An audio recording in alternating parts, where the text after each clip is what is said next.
అత్తయ్య పెద్దమ్మా, కళ్ళు తెరువు పెద్దమ్మా, నీకేం కాదు. నా మాట వినబడుతుందా? చూడండి పెద్దమ్మా. అత్తయ్య కళ్ళు మూయకండి, మేం కూడా మీతోనే ఉన్నాం. వినిపిస్తుందా అత్తయ్య? ధైర్యంగా ఉండండి. పెద్దమ్మా, మీకేం కాదు పెద్దమ్మా. అత్తయ్య పెద్దమ్మా, మీకేం కాదు అత్తయ్య, ధైర్యంగా ఉండండి. ఏమైంది? ఎవరో కర్రతో తల మీద కొట్టారు డాక్టర్. నర్స్ ఐసీయూకి షిఫ్ట్ చేయి.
పర్వాలేదు, అలా చేపట్టుకునే ఉండండి.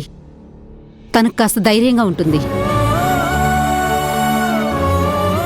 తలకి అంత పెద్ద గాయం అయింది, తన కండిషన్ పర్లేదా డాక్టర్?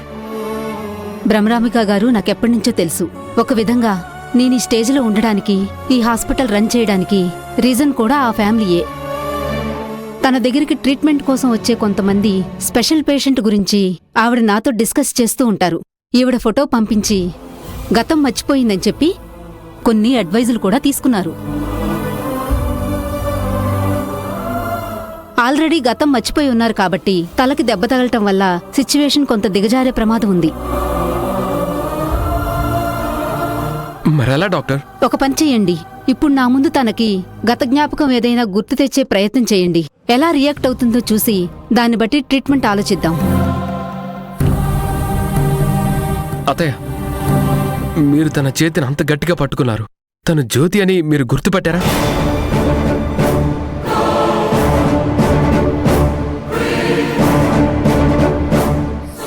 బాగా ఆలోచించండి అత్తయ్య. గుర్తు తెచ్చుకోవడానికి ట్రై చేయండి. తనంటే మీకు చాలా ఇష్టం.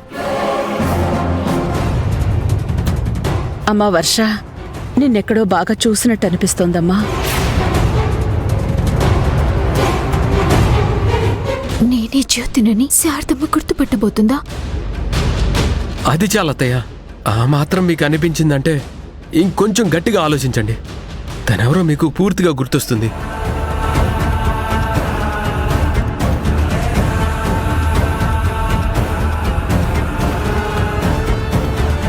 ఏమన్నా గుర్తొచ్చింది అత్తయ్య?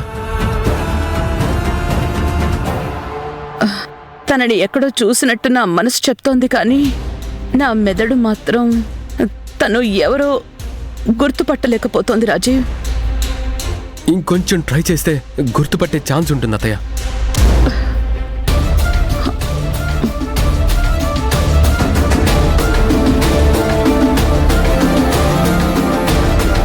వద్దండి, ఎక్కువగా థింక్ చేయటం వల్ల బీపీ ఫ్లక్చువేట్ అవుతుంది.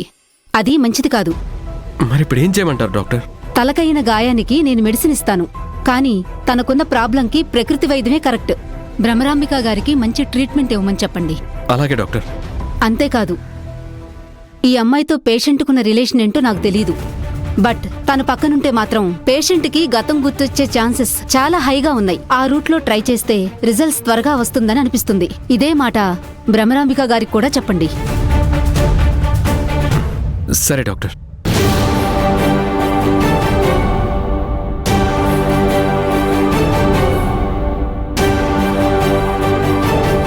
డాక్టర్ ఏంటి నేను పక్కనుంటే బెటర్ అంటున్నారు?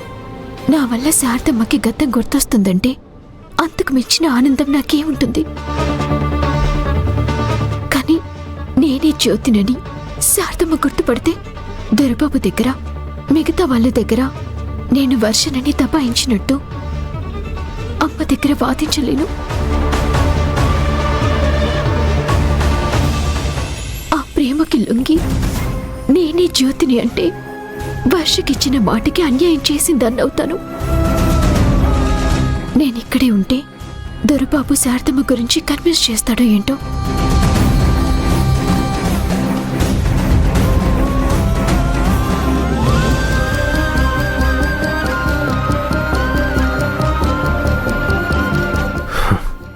డాక్టర్ గారు చెప్పినట్టు జ్యోతిని శారదమ్మ పక్కన ఉండేలా కన్విన్స్ చేస్తే అటు అత్తయ్యకి గతం గుర్తొచ్చే ఛాన్స్, ఇటు నా జ్యోతియో కాదో తెలుసుకునే ఛాన్స్ రెండూ ఉంటాయి.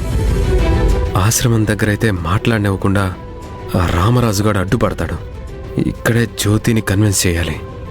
అత్తయ్య, నేనిప్పుడే వస్తాను. సరే రాజే.